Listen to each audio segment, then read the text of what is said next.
वही बाबरी मस्जिद की भी जिक्र किया। क्या हो गया? कल नागपुर में हिंसा हुई, 20 से अधिक। नागपुर में हिंसा होने का कारण नहीं है। नागपुर आरएसएस का गढ़ है। आरएसएस का हेडक्वार्टर मुख्यालय नागपुर में है। वहाँ मोहनराव भागवत जी बैठते हैं। पूरा हिंदुत्व का प्रखर हिंदुत्व का कुंबा वहाँ बैठते हैं। वहाँ देवेंद्र जी का चुनाव क्षेत्र है। वहाँ दंगे कौन कह रहेगा? किसकी हिम्मत है? गृह मंत्री देवेंद्र फडणवीस जी है, मुख्यमंत्री देवेंद्र जी है। वहाँ भारतीय जनता पार्टी के प्रदेशाध्यक्ष बावनकुळे नागपुर से है और 4 मंत्री आसपास है। कोई हिम्मत कर सकता है? उनकी गैंग होगी, उनके लोग होंगे दंगा कराने वाले। ये एक नया पैटर्न है हिंदुओं को डराने का, हिंदुओं के ऊपर अपने लोगों से हमला करवाने का, फिर हिंदुओं को भड़काने का और दंगा में उसको लाना है। ये जो चल रहा है औरंगजेब के नाम से एक भय और डर पैदा कर रहे हैं, ये महाराष्ट्र को और देश को खत्म करने जा रहे हैं। अगर देवेंद्र जी फडणवीस में दम है तो जो दंगेखोर है ना, उनको मखौका लगाइए। औरंगजेब की कब्र की बात आप करते हो, क्यों उखाड़ने की बात करते हो आप? हम क्या कर सेवा करेंगे? क्या जरूरत है? जब बाबरी के लिए हमने कर सेवा की थी तो कांग्रेस की सरकार थी,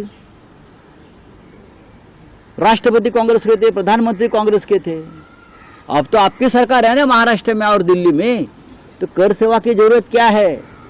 जाओ मोदी जी के पास, एक आदेश निकालो और सीपीडब्ल्यूडी के लोग जो है, केंद्रीय लोक निर्माण जो कहते हैं ना, सीपीडब्ल्यूडी पीडब्ल्यूडी, उनके लोगों को बोला जाओ तोड़ो, हिम्मत है तो आप तोड़ो ना। आप क्यों जाते हो? आप इतनी मशक्कत को क्यों कर रहे हो भाई? मोदी जी को कहिए, नड्डा जी को कहिए, देवेंद्र जी को कहिए, सरकार आपकी है, आरएसएस की है, विश्व हिंदू परिषद की है, बजरंग दल वालों की है, तो ये दंगे फसाद क्यों करते हो और लोगों को कोई तकलीफ दे रहे हो?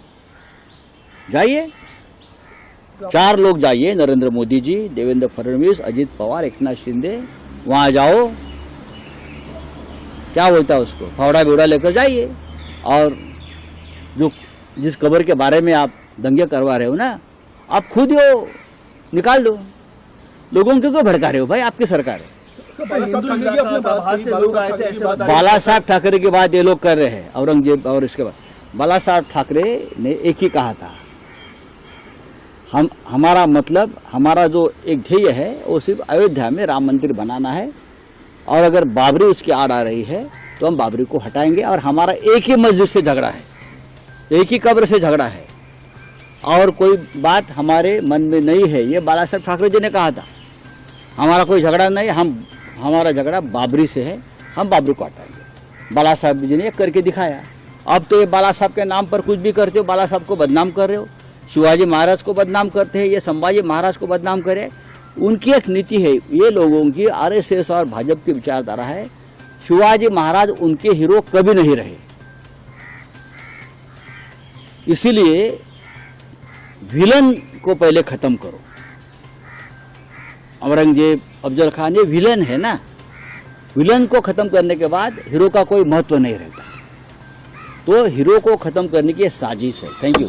चैनल को like, comment, share and subscribe जरूर करें।